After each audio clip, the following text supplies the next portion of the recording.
Assalamualaikum warahmatullahi wabarakatuh. Kami dari BNN Kota Kediri mengucapkan sebelumnya terima kasih kepada SMK Al-Amin Kota Kediri yang telah memberikan waktunya untuk hari ini sharing bersama teman-teman siswa baru yang ada di SMK Al-Amin. Kami juga mengucapkan selamat kepada teman-teman semua yang sudah diterima di sekolah ini. Semoga melalui semangat ini kita bisa berkarya, berprestasi tanpa narkoba. Nah, untuk hari ini kami dari BNN Kota Kediri akan sharing seputar bahaya penyalahgunaan narkoba. Kalau mungkin dari teman-teman semua sering mendengar istilah narkoba. Narkoba itu apa sih? Mungkin dari teman-teman ada yang bilang narkoba itu obat-obatan yang berbahaya, Mas, melanggar hukum dan sebagainya. Nah, di sini kita akan sharing kenapa sampai dengan sekarang, yang mana kita tahu bahwa saat ini kita semua, negara kita, mungkin seluruh dunia juga sedang mengalami yang namanya pandemi COVID-19. Itu ternyata teman-teman tidak menghentikan para pengedar narkoba untuk menyebarkan barang haramnya. Nah, untuk itu sebelum kita mulai, izinkan kami di sini memperkenalkan diri. Nama saya Randy Adityawan. Kebetulan di sini saya mengemban tugas sebagai penyuluh dari BNN Kota Kediri, dan harapannya dengan kegiatan ini nanti bisa bermanfaat buat teman-teman semua. Oke, lanjut. Baik, teman-teman semua, langsung aja kita masuk ke materi hari ini. Jadi untuk hari ini tema yang kami angkat yaitu War on Drugs. Apa itu War on Drugs? Perang terhadap penyalahgunaan narkoba. Jadi harapannya teman-teman yang ada di sini ikut berperang melalui kegiatan pencegahan penyalahgunaan terhadap penyalahgunaan narkoba. Nah, untuk itu di sini perkenalkan, ini profil singkat kami, nama Randy Adityawan, jabatan penyuluh BNN Kota Kediri. Untuk Instagram ada di bio Randy. Monggo teman-teman kalau misalkan ada pertanyaan, ada unek-unek bisa DM ataupun bisa WhatsApp ke nomor saya di 0822 570 24 824. Oke, lanjut. Nah, ini merupakan kenapa hari ini BNN bersama sekolah memberikan materi tentang narkoba. Jadi di sini tagline yang kami angkat yaitu War on Drug. Perang terhadap penyalahgunaan narkoba dengan harapan bisa mewujudkan Indonesia yang bersinar. Apa itu bersinar, Mas? Apakah seperti sinar matahari yang benderang? Bersinar di sini merupakan singkatan dari bersih narkoba, teman-teman. Jadi harapannya nanti Indonesia bisa bersih dari penyalahgunaan narkoba. Nah, untuk mewujudkan Indonesia bersih narkoba, BNN perlu adanya berbagai macam upaya, mulai dari pemberantasan, pencegahan, pemberdayaan masyarakat, rehabilitasi, kemudian kita juga memanfaatkan IT development, kemudian kita juga menjalin kerjasama dan sinergi dengan seluruh lapisan, mulai dari lapisan instansi pemerintah, lapisan masyarakat, instansi swasta, dan sebagainya. Oke, lanjut. Nah, di sini kami tunjukkan BNN punya sebuah data, yaitu angka prevalensi tahun 2019. Apa itu, Mas, angka prevalensi? Jadi angka prevalensi ini merupakan hasil dari penelitian BNN, yang mana dari penelitian tersebut keluar sejumlah angka hasil survei yang menunjukkan dari total penduduk Indonesia itu ada berapa persen yang menjadi penyalahguna narkoba. Nah, di tahun 2009 ada 1,8%, teman-teman semua. Kalau dijumlahkan dalam satuan orang itu ada 3,41 juta penduduk Indonesia yang menjadi pecandu narkoba. Tentunya ini sangat besar. Dan kalau ditanya di dalamnya ada siapa aja, Mas? Apakah pelajar, apakah mungkin pekerja dan sebagainya. Nah, di dalam angka tersebut ada pelajarnya, ada pekerjanya, bahkan berdasarkan hasil dari sambutan ke Presiden Republik Indonesia Pak Jokowi pada saat Hari Anti Narkotika Internasional, beliau menyampaikan ada temuan bahkan anak TK sudah mengenal yang namanya narkoba. Nah, ini menjadi suatu kewaspadaan buat kita semua untuk bisa menghindari hal tersebut. Kemudian sebagian narkoba yang masuk ke Indonesia ini berasal dari luar negeri, teman-teman. Karena kenapa? Negara kita merupakan negara kepulauan, yang mana kita tahu banyak sekali pelabuhan, bandara-bandara yang pengawasannya kurang ketat, bahkan tidak ada pengawasan di sana, menjadi pintu masuk para orang-orang yang tidak bertanggung jawab untuk mengedarkan barang haramnya di Indonesia. Nah, kemudian untuk menanggulangi hal tersebut, BNN memberikan berbagai macam arah ataupun kebijakan. Yang pertama, ada di BNN dikenal istilah P4GN tadi. Itu merupakan singkatan dari pencegahan, pemberantasan, penyalahgunaan dan peredaran gelap narkotika. Jadi di sini yang perlu kita garis bawahi teman-teman, tidak ada salah dari narkoba. Yang menjadi salah yaitu ketika narkoba tersebut disalahgunakan oleh orang-orang yang tidak bertanggung jawab. Seperti itu. Itu yang menjadi permasalahan. Kalau narkoba itu sendiri, sampai saat ini ada beberapa jenis narkotika yang masih dimanfaatkan di dalam bidang medis. Ketika dokter ingin mengobati pasiennya, itu ada beberapa jenis narkotika yang masih dipergunakan. Seperti itu. Lanjut. Nah, dari tadi kita bicara tentang narkoba. Nah, kalau ditanya, Mas, narkoba itu apa? Kemudian saya juga pernah mendengar mungkin istilahnya nafsa. Apakah itu sama? Apakah itu beda? Next. Nah, di sini ada beberapa pengertian ya, narkotika maupun nafsa itu sebenarnya hal yang sama, cuma beda dari penggunaan istilah saja, teman-teman. Yang pertama, untuk BNN kami menggunakan istilah narkoba. Narkoba itu merupakan singkatan dari narkotika, psikotropika, dan bahan berbahaya lainnya. Mungkin dari teman-teman ada yang bertanya-tanya, Mas, kita kan sebagai murid siswa sekolah, buat istilahnya beli jajan yang mahal-mahal aja mikir-mikir Mas, apalagi narkoba, kan itu mahal. Saya tahu dari mana? Dari TV, dari koran, saya lihat artis-artis itu beli narkoba sampai jutaan. Mana ada uang kita segitu banyak, kan seperti itu. Nah, ternyata nggak sampai di situ, teman-teman. Ada beberapa zat, ada beberapa tanaman yang ada di sekitar kita. Ternyata kalau itu disalahgunakan, efeknya sama halnya ketika kita mengkonsumsi ganja, sabu-sabu, ekstasi, dan sebagainya. Lanjut. Nah, kembali ke materi, lanjut. Narkotika, psikotropika, dan bahan adiktif lainnya. Nah, mungkin nanti akan saya tekankan di bahan adiktif lainnya ini. Nah, untuk yang menjadi tugas dari BNN sendiri, itu yang kita tangani yaitu narkotika dan psikotropikanya. Nah, untuk narkotika itu sendiri, pengertiannya berasal dari tanaman atau bukan tanaman, atau zat sintetis maupun semi sintetis yang dapat menyebabkan penurunan atau perubahan kesadaran, hilangnya rasa, mengurangi sampai menghilangkan rasa nyeri, dapat menimbulkan ketergantungan. Itu yang menjadi garis bawah, teman-teman. Jadi kalau di narkotika itu nggak ada istilahnya coba-coba. Mungkin kalau dari teman-teman beli kue, beli apa istilahnya jajan, beli buah di pasar, kira-kira kalau kita mau ngincipi boleh nggak? Misalkan beli salak, Pak, salaknya berapa, manis nggak? Boleh ngincipi nggak? Boleh kan? Oh, manis, baru beli. Kalau di istilah narkotika, Pak Bandar, narkotika sabu ini enak nggak? Boleh ngincipi nggak?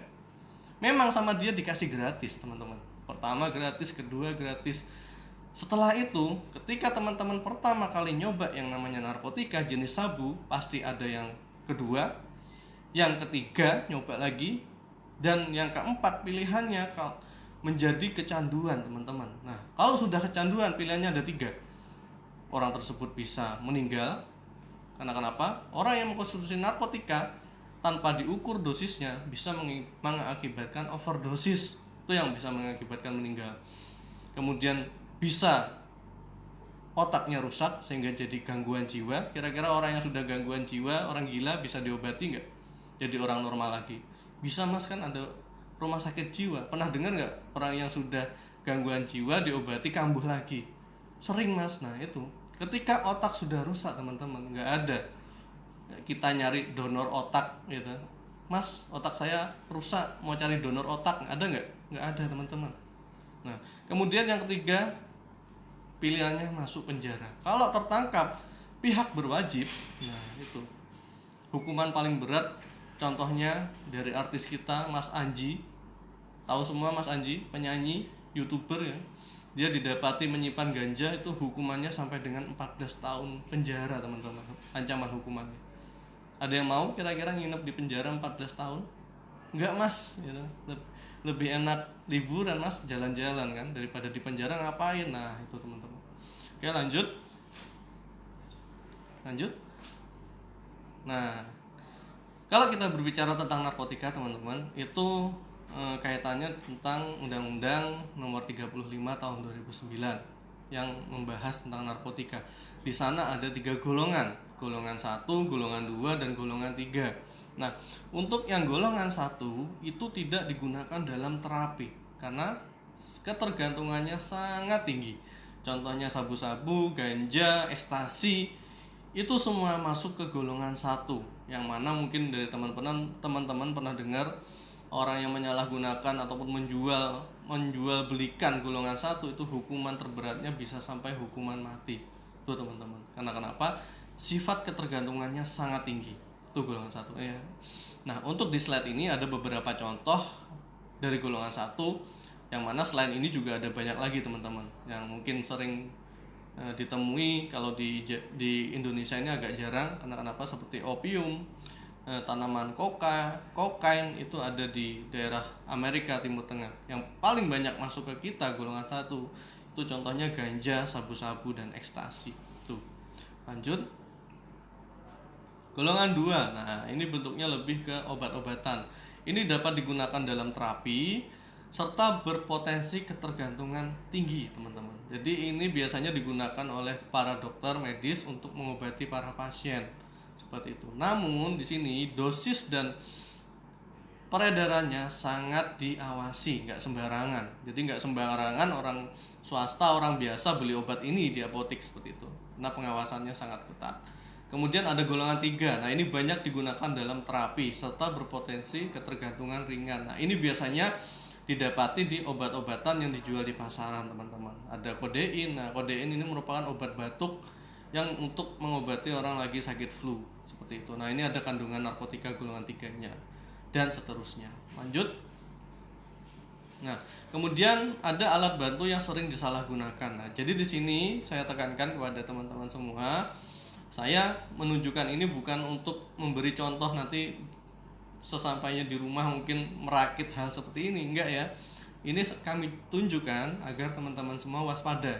Jadi mungkin dari beberapa teman ada yang dari luar kota di Kediri, dan saya dengar dari gurunya langsung katanya banyak siswa dari luar kota mungkin di Kediri lagi ngekos ataupun ngontrak rumah karena rumahnya jauh. Kemudian di area kosnya ada teman-teman dari satu kosnya itu yang nyimpen barang-barang ini. Harap waspada, karena kenapa? Barang-barang ini biasanya digunakan oleh para pecandu mengkonsumsi barang haramnya. Nah, ini ada contoh bong. Bong ini digunakan oleh pecandu sabu-sabu. Jadi fungsi dari bong ini untuk membakar sabu-sabu tersebut dan nanti uapnya dihisap. Seperti itu melalui alat ini. Nah, ini biasanya oleh para pecandu nyimpennya bentuknya nggak utuh seperti ini, teman-teman. Sama dia dipisah-pisah. Mungkin botolnya ditaruh di lantai, sedotannya di lemari dan sebagainya. Tujuannya agar apa? Biar tidak diketahui oleh orang lain, seperti itu. Lanjut. Kemudian kalau ditanya, Mas, sampai dengan sekarang katanya bahkan kemarin ada artis yang kalau dari segi ekonomi itu kan bukan orang yang kekurangan, ya kan? Siapa dia? Mbak Nia Ramadhani sama suaminya. Nah, kira-kira sekelas Mbak Nia Ramadhani sampai ketangkep pakai narkoba, permasalahannya apa, teman-teman? Apakah masalah ekonomi? Bukan kan? Nah, kalau dari segi ekonomi dia merupakan orang yang sangat kaya kan, bahkan di Indonesia merupakan masuk ke dalam golongan orang yang konglomerat, gitu. Hartanya miliaran, puluhan miliar seperti itu. Dia juga tersandung narkoba. Jadi di sini narkoba tidak memandang profesinya apa, usianya berapa, siapapun bisa kena, teman-teman. Nah, dari narkoba itu sendiri sifatnya ada 3. Yang pertama stimulan, perangsang. Yang kedua depresan, penenang. Dan yang ketiga halusinogen. Nah, ini biasanya yang dicari oleh orang-orang, tergantung dari kebutuhannya. Nah, untuk jenis sabu-sabu yang sering disalahgunakan oleh para artis yang ada di Indonesia, itu sifatnya stimulan. Karena kenapa? kebanyakan dari mereka alasan memakai sabu itu sebagai doping katanya. Karena kenapa? Kita tahu aktivitas artis, contoh yaitu seperti artis Mas Raffi Ahmad, dia dulu juga pernah ditangkap menyalahgunakan narkoba jenis katinon. Alasannya sebagai doping, katanya sehari cuma bisa istirahat 2 jam, sehari ada 24 jam, itu cuma bisa istirahat 2 jam, selebihnya apa? Syuting, kerja. Bayangkan kalau orang normal setiap hari seperti itu, lelah, capek nggak? Pasti capek. Nah, untuk artis yang kelihatan capek, lelah ketika di hadapan kamera, kelihatan nggak kira-kira? Kelihatan Mas, nanti kan jadi nggak menarik. Betul teman-teman. Nah, untuk itu alasannya mereka menyalahgunakan sabu-sabu, tetapi itu sebenarnya salah. Karena kenapa? Efek dari sabu memang benar ketika dikonsumsi, si orang tersebut seolah-olah, jadi bukan beneran ya, seolah-olah itu merupakan sifat yang semu ya, seolah-olah energinya penuh, nggak akan capek, jadi energinya terisi terus. Dan ketika dia nggak istirahat, nggak usah tidur dan sebagainya, dia bisa karena efek dari sabu-sabunya itu. Bayangkan ketika efeknya hilang, apa yang terjadi? Yaitu tadi teman-teman, efek yang datang lebih besar daripada yang didapatkan gitu. Kalau ada yang bilang, Mas, pakai narkoba itu bikin keren gitu, pakai narkoba itu bikin prestasi kita meningkat, kira-kira itu bener nggak? Bohong teman-teman ya. Kebanyakan orang yang pakai narkoba justru hidupnya akan hancur. Karena kenapa? Seperti yang saya sampaikan di awal, orang yang pakai narkoba itu pilihannya cuma 3. Kalau sudah tahapan berat, dia bisa otaknya rusak sehingga bisa gangguan jiwa, kemudian dia bisa gagal organ sehingga bisa mengakibatkan meninggal. Yang ketiga, kalau tertangkap polisi, hukumannya pasti penjara. Enak semua nggak kira-kira? Ya enak Mas. Nah, untuk itu kita tekankan sekali lagi, nggak ada istilah di dalam narkoba itu, istilah coba-coba itu nggak ada. Sekali kalian mencoba, pasti ada yang kedua dan yang ketiga hingga kecanduan. Tuh teman-teman. Kalau ditanya, Mas, kok sampai sekarang masih banyak orang yang menyalahgunakan narkoba? Itu ada 3 faktor teman-teman. Yang pertama faktor individu, faktor lingkungan, sama faktor ketersediaan narkoba. Nah, untuk saat ini, musim pandemi saat ini, ketersediaan narkoba sangat mudah. Karena kenapa? Baru-baru ini BNN Kota Kediri berhasil mengamankan seorang mahasiswa dari Kota Kediri. Dia beli narkoba dari online, dari marketplace. Kira-kira gampang nggak? Cukup buka HP kan, pilih barang, judulnya beli sepatu, tapi yang datang ternyata ganja teman-teman. Nah, maka dari itu ketika teman-teman transaksi online, beli apapun itu secara online, harus waspada. Kita lihat reviewnya, bener nggak ini sepatu, kan ada orang yang pernah beli bikin review di sana. Nah, kita lihat, kita harus waspada. Karena kenapa? Ketika barang itu sudah sampai, teman-teman terima, ya, kemudian ada petugas yang datang, teman-teman yang jadi tersangkanya. Tuh, lanjut. Kemudian kalau ditanya, Mas, agar kita sebagai pelajar bisa menghindar dari orang-orang yang sudah kecanduan itu biar nggak terpengaruh, bagaimana? Kita apa bisa tahu ciri-ciri fisiknya seperti apa? Nah, ternyata untuk para pecandu, para pengguna ini ada 3 ciri-ciri teman-teman. Ciri fisik, ciri psikis, sama ciri sosial. Nah, untuk ciri fisik ini kalau kita bandingkan dengan orang yang normal, orang yang sehat, mungkin dari raut wajahnya itu sudah beda teman-teman. Dia kelihatan kurus, lemah, layu. Kalau diajak ngomong itu nggak nyambung gitu. Misalkan teman-teman ngajak ngomong A, jawabnya B, ya kan? Otaknya sudah nggak bisa mengolah informasi dengan benar seperti itu. Apalagi yang sifatnya halusinogen tadi, halusinasi ya kan? Ketika orang minum, makan atau mengkonsumsi obat-obatan yang sifatnya halusinogen, yang timbul malah ada tidak bisa membedakan antara dunia nyata dan dunia halusinasi, tidak bisa membedakan dia. Kemudian mungkin ada beberapa juga ditemukan matanya kemerah-merahan, berair, muka pucat, kehitaman, berkeringat. Mungkin dari yang sering menggunakan jarum suntik di tangannya, itu ada bekas suntikan yang mungkin banyak seperti itu.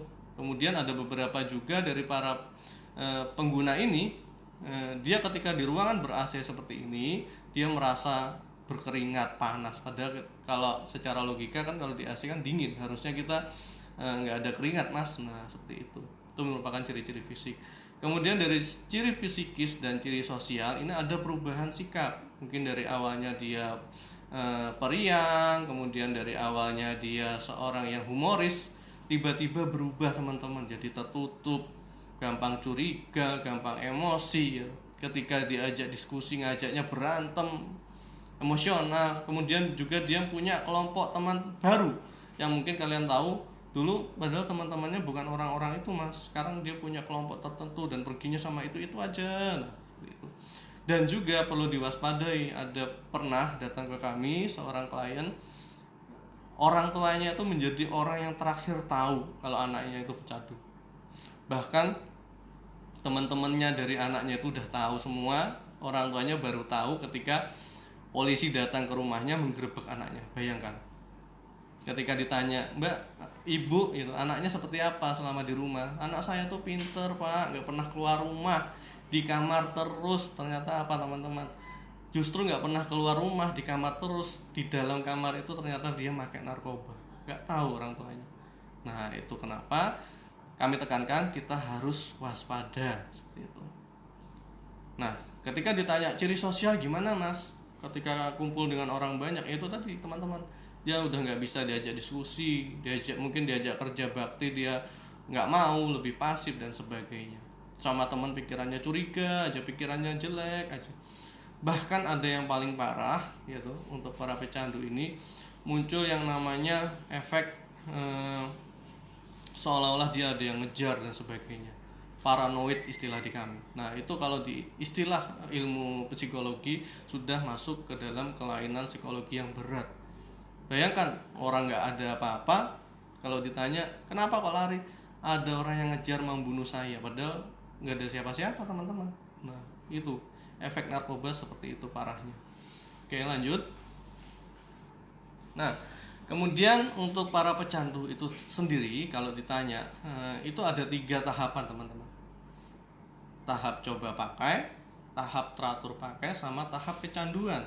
Nah di dalam BNN seperti saat ini saya berada di klinik pratamanya BNN. Ini situasi kliniknya seperti ini teman-teman.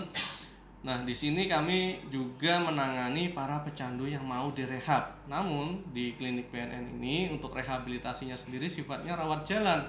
Jadi buat orang-orang pecandu yang sudah tahapannya teratur pakai, pecandu yang sudah kecanduan berat, itu harus kita rujuk ke pusat rehabnya BNN yang ada di Lido Bogor kalau di Jawa. Nah di sana punya fasilitas yang lebih lengkap yang bisa membantu teman-teman kita yang sudah kecanduan berat ini menjadi tidak kecanduan lagi. Kalau istilah di kami, para pecandu yang menjalani proses rehabilitasi ini ketika sudah selesai direhab, itu istilahnya bukan sembuh teman-teman, istilahnya pulih. Karena kenapa? Yang kita obati itu hanya rasa kecanduannya dari obat narkoba itu, bukan penyakit penyerta ketika dia datang direhab. Misalkan sebelum direhab dia datang kan ditanya oleh petugas, ini punya sakit apa, saya punya gagal ginjal, punya jantung dan sebagainya. Kok bisa? Karena sudah pakai sabu-sabu puluhan tahun misalkan seperti itu. Kira-kira setelah direhab bisa sembuh gak?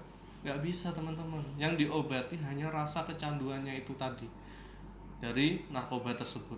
Nah ini saya sampaikan sekali lagi, mengerikannya narkoba di sana. Nah lanjut. Nah ini contoh gambar teman-teman para pecandu yang sering menggunakan narkoba menggunakan jarum suntik ya.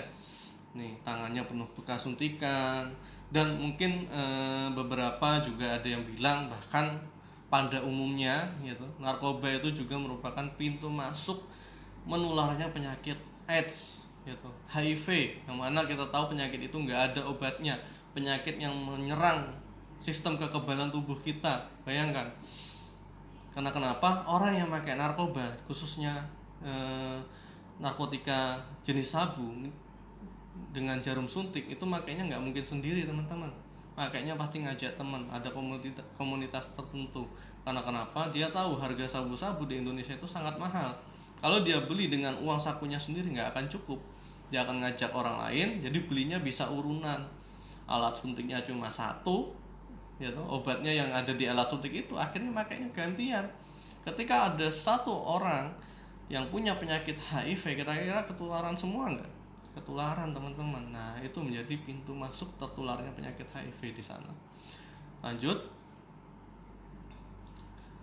Next. lagi. Nah, ini merupakan contoh teman-teman pengguna sabu, rongga mulutnya sudah rusak. Padahal ini udah masih usia muda, masih seusia saya yang harusnya giginya masih komplit, masih normal, bukan seorang kakek-kakek atau nenek-nenek. Karena kenapa? Sabu-sabu ketika dikonsumsi langsung lewat mulut itu cepat merusak rongga mulut, gigi dan sebagainya. Bayangkan kalau kayak gini, direhab bisa balik kinclong lagi nggak giginya? Nggak bisa teman-teman. Bisa mas, gimana caranya? Kasih gigi palsu. Nah itu teman-teman, seperti ini. Lanjut. Kemudian ini otak orang normal kalau dibandingkan dengan orang-orang yang sudah kecanduan narkoba.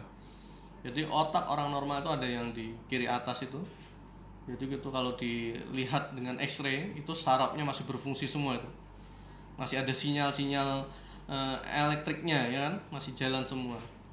Yang kanan itu otak seorang pecandu ganja. Nah, itu mulai ada beberapa saraf yang mati ya. Yang lainnya aktif, lainnya mati. Nah, kemudian yang di bawah itu, bawah kanan itu otak pengguna heroin, itu makin banyak saraf yang mati. Kemudian yang kiri bawah itu otak akibat amfetamin. Amfetamin itu nama lain dari sabu-sabu teman-teman. Nah, itu sama, hanya merusak, paling cepat merusak saraf yang ada di otak. Jadi pertama kali orang menyalahgunakan narkoba itu yang dirusak sistem saraf motorik. Apa itu mas motorik? Saraf motorik itu fungsinya untuk ketika kita memerintahkan otak kita menggerakkan organ tubuh kita, tangan misalkan, ketika menggenggam seperti ini. Nah ini saraf motorik yang kerja. Bayangkan saraf ini rusak. Para pecandu pakai narkoba terus mengendarai kendaraan bermotor. Apa yang terjadi teman-teman? Iya mas, kecelakaan. Nah benar, angka kecelakaan lalu lintas meningkat teman-teman akibat narkoba. Lanjut.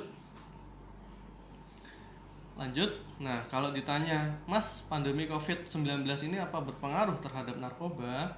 Jawabannya teman-teman, justru dari hasil ungkap kasusnya BNN, datanya semakin meningkat kalau dibandingkan tahun-tahun sebelumnya.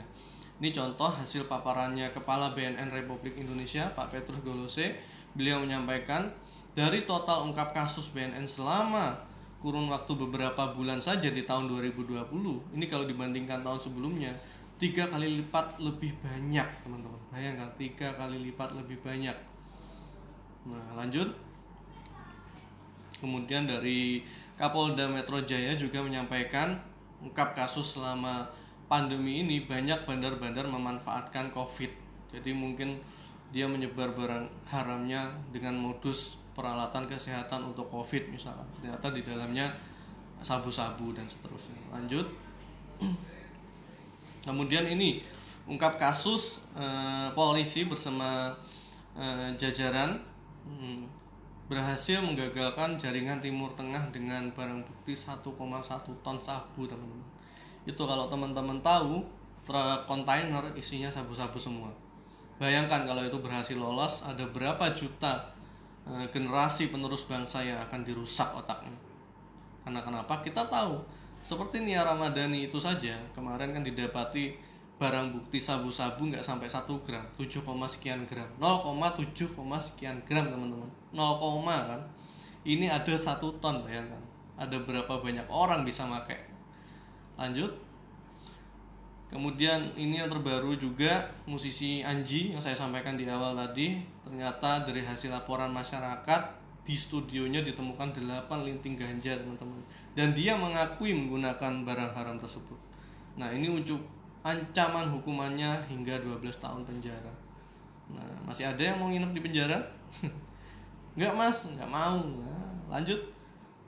Jadi nggak ada istilah di narkoba itu coba-coba, ataupun mungkin buat yang penasaran.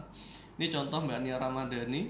Kalau kita bandingkan wajahnya ketika masih menjadi artis, yang mungkin awal-awal jadi artis ya, cantik ya, kulitnya mulus. Nah sekarang lihat yang kanan itu, foto terbarunya, semakin kurus kan, sampai tulang pipinya kelihatan. Nah ini salah satu contoh bahwa narkoba itu nggak ada keren-kerennya teman-teman, malah bikin wajah yang harusnya muda itu kelihatan tua. Lanjut. Nah ini beberapa ungkap kasus di kota Kediri tahun 2020. Ini yang seperti saya sampaikan tadi, kita berhasil mengamankan 23 gram ganja. Dia merupakan mahasiswa yang di kota Kediri, belinya secara online. Modusnya beli sepatu online. Ternyata yang datang ganja kering. Dan ketika ditanya sama dia juga katanya mau dijual lagi dengan alasan ekonomi buat nambah uang kuliah katanya seperti itu. Lanjut. Kemudian di tahun 2021 kita juga mengamankan sabu-sabu teman-teman. Itu ada 3,25 gram sabu-sabu. Ketika kita kembangkan ternyata ada lagi barang bukti tambahan 7,4 gram. Nah ini melebihi barang buktinya yang ada di Mbak Nia Ramadhani tadi teman-teman. Jadi kalau di total 7 hampir 10 gram ini teman-teman. Nah lanjut. Nah ini beberapa narkoba yang sering ataupun banyak ditemui di Kediri dan sekitarnya. Yang pertama pil double L atau pil THP, atau mungkin yang penasaran ini bentuknya seperti apa mas, warnanya putih, di permukaannya ada logo L2. Nah ini oleh para pengedarnya biasanya modusnya dia menyebarluaskan barang ini melalui sistem apa, ngajak ngopi teman-teman. Jadi temannya diajak ngopi, di dalam kopinya dicampuri pil-pil ini.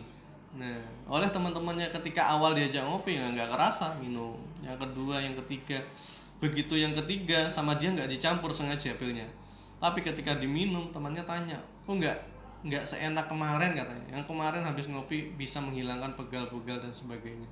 Dan ternyata kopi tersebut dicampuri teman-teman. Habis itu ketika diminta nggak bisa minta, harus beli dan sebagainya itu. Jadi kalau teman-teman diajak orang yang nggak dikenal ditawarin minum makan, harus waspada. Kopi mungkin bisa dilihat dulu ampasnya ada putih-putihnya enggak. Nah seperti itu. Lanjut. Ini ganja atau bahasa latinnya cannabis. Awalnya kan dari daun yang menyerupai ketela, tapi bukan ketela, beda. Nah ini ketika masuk ke wilayah Kediri bentuknya sudah dalam wujud kering teman-teman. Nah ini ganja, sifatnya halusinasi tadi, dan zat yang ada di dalamnya yaitu THC, yang mana menurut oleh beberapa orang katanya THC ganja yang ada di Indonesia itu kualitasnya termasuk yang terbaik ya. Sampai saat ini di Aceh pun sering petugas itu menemukan ladang ganja yang ada di lereng-lereng gunung, yang mana itu nggak bertuan, siapa yang nanam nggak tahu, dan BNN dan juga instansi jajaran berkali-kali memusnahkan, nantinya juga ada lagi. Nah maka dari itu kita perlu sinergi dengan seluruh lapisan masyarakat untuk waspada dengan hal tersebut. Nggak menutup kemungkinan mungkin di kebun ataupun di hutan dekat rumah teman kalian, di teman-teman semua ada tumbuhan seperti ini. Jadi harus waspada. Ketika menemukan tumbuhan seperti ini kita harus apa mas? Laporkan teman-teman. Bisa lapor ke orang tua, ke perangkat desa, perangkat kelurahan dan sebagainya. Nanti dari mereka yang meneruskan ke BNN. Lanjut. Kemudian ada sabu. Nah ini yang paling sering disalahgunakan. Karena kenapa? Sabu-sabu ini ternyata murni sintetis teman-teman. Jadi murni dari zat kimia. Nggak ada unsur yang ada di sabu ini dari tanaman dan sebagainya. Jadi murni dari zat kimia. Makanya karena kenapa sabu-sabu sangat cepat merusak sistem saraf yang ada di otak. Nah ini bentuk sabu itu sendiri sebenarnya bukan putih seperti tepung, dia lebih kristal. Jadi kayak teman-teman kalau tahu kaporit yang menjernihkan air itu kan agak bening, agak kristal. Nah wujud sabu-sabu menyerupai itu, dia harus waspada. Lanjut. Kemudian ini inhalan. Nah ini mungkin zat-zat yang saya sampaikan di awal tadi yang masuk ke zat adiktif ataupun zat berbahaya lainnya yang bisa mengakibatkan kecanduan seperti narkotika dan psikotropika. Inhalensia atau zat solvent, zat yang mudah menguap. Apa itu mas? Contohnya ada limaica, ibon, thinner, bensin, spiritus. Yang mana kalau zat-zat ini dihirup secara sengaja dan terus-menerus, efeknya hampir sama ketika teman-teman menyalahgunakan narkotika dan psikotropika. Jadi ketika orang mengkonsumsi ini, biasanya ini disalahgunakan oleh anak-anak yang mohon maaf, anak-anak jalanan yang putus sekolah. Kenapa? Ketika mereka ngamen di jalanan, katanya sebelum ngamen itu ngelem dulu mas, biar rasa malu itu hilang. Kira-kira teman-teman kalau suruh ngamen malu nggak? Malu mas, nanti ketahuan tetangga kan dikatain, dibully dan sebagainya. Ini ternyata tujuannya. Ini kalau dikonsumsi terus-menerus teman-teman, secara disengaja ya, bukan karena tidak sengaja, bisa menimbulkan rasa pusing, mengantuk, gembira yang nggak jelas, nggak ada apa-apa tiba-tiba ketawa sendiri, normal nggak? Nggak normal. Sakit kepala yang nggak kunjung hilang, diare, dan bisa mengakibatkan kerusakan otak dan organ penting lainnya. Bahkan ada beberapa kasus juga sampai mengakibatkan kematian. Ini harus waspada teman-teman. Kalau ditanya, mas, saya hobinya ngecat sepeda, saya hobinya ngecat barang-barang dari plastik, apa bisa kena efek ini? Nah, kalau cuma terhirup beberapa kali itu nggak masalah teman-teman. Ini yang jadi masalah, dihirup secara terus-menerus dan disengaja. Dan itu nggak hanya sehari, 2 hari, tapi setiap hari. Nah, itu yang harus waspada. Lanjut. Kemudian ada yang namanya mushroom. Nah, ini biasanya mushroom ini ataupun jamur, nah ini biasanya tumbuh di atas kotoran hewan ternak, baik itu kerbau ataupun sapi. Kira-kira teman-teman pernah makan nggak? Nggak pernah mas, jorok ya. Nah ternyata ini teman-teman, kalau disalahgunakan efeknya hampir sama seperti ganja. Bisa mengakibatkan halusinasi, mengubah dan menyebabkan distorsi. Jadi nggak bisa membedakan mana dunia nyata, mana dunia halusinasi, mana dunia khayalan dan sebagainya. Bahkan saya pernah diceritai oleh seseorang yang mengkonsumsi jamur ini, katanya habis makan jamur ini tiba-tiba dia berenang di selokan. Ketika ditanya lagi ngapain, berenang di kolam renang katanya. Normal nggak teman-teman? Nggak normal. Kemudian ada juga musisi habis makan ini, lihat sound system itu teman-teman, langsung dipeluk erat. Kalau pas ditanya teman-temannya, kok melukis sound system, bilangnya apa? Ini cewekku, tak sayang katanya, tak peluk gitu. Nah, dia udah nggak bisa bedakan mana itu dunia nyata, mana itu dunia khayalan. Nah, ini berbahaya teman-teman. Lanjut. Kemudian ini ada tanaman kecubung. Nah, mungkin dari beberapa teman pernah dengar. Kecubung bisa bikin orang halusinasi. Benar teman-teman. Jadi bahkan ada beberapa pelajar ini dia main-main sama tanaman ini.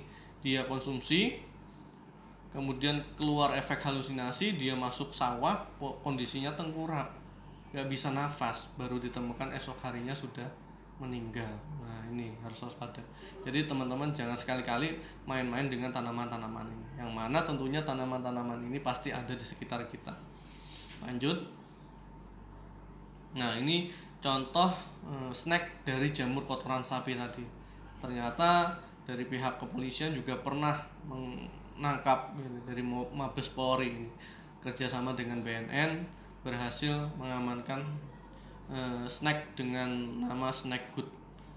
Bilangnya ini keripik jamur tepung bilangnya gitu. Ternyata jamur yang diolah bukan jamur tiram ataupun jamur yang memang untuk konsumsi, ternyata jamur dari kotoran sapi tadi. Ini bayangkan. Jadi kami himbau sekali lagi, ketika teman-teman yang mungkin suka makan makanan ringan, beli online dan sebagainya, harus cek ya izin edarnya, komposisinya seperti apa. Lanjut lagi. Nah ini kue cookies, jadi kue coklat, sama si pengedarnya nggak tanggung jawab, di dalamnya dicampuri ganja teman-teman. Ini juga ada dijual online juga. Lanjut. Nah ini jenis baru, yaitu ganja yang dicairkan teman-teman. Jadi ganja yang dari tanaman dikeringkan tadi, ternyata setelah diekstrak itu bisa diolah dalam bentuk cair seperti air bening. Bayangkan itu dicampur ke makanan, ke minuman, dan dijual bebas. Seperti apa jadinya? Wah, ketagihan dong mas. Betul teman-teman. Nah ini biasanya yang menjadi sasaran anak-anak ataupun teman-teman kita yang hobi apa? Vapor ataupun liquid itu. Kan sekarang lagi ngetren kan rokok elektrik. Nah liquidnya itu dicampuri sama ganja cair ini. Kalau ditanya, mas kita bisa nggak bedakan makanan, minuman ataupun liquid yang dicampuri ganja, kira-kira bedanya seperti apa? Itu kalau kita lihat secara kasat mata teman-teman, sama dengan makanan minuman yang lainnya, nggak bisa bedakan. Kita bisa tahu setelah kita lakukan uji lab, dan itu mungkin butuh waktu yang lama, dan biaya yang nggak sedikit. Namun kita bisa tahu awal sebagai tahap pencegahan, yaitu dari segi apa? Yang pertama, dari segi harga. Biasanya makanan minuman yang disisipi narkoba itu kalau nggak dikasih gratis, cuma-cuma, kalau dijual harganya itu selangit.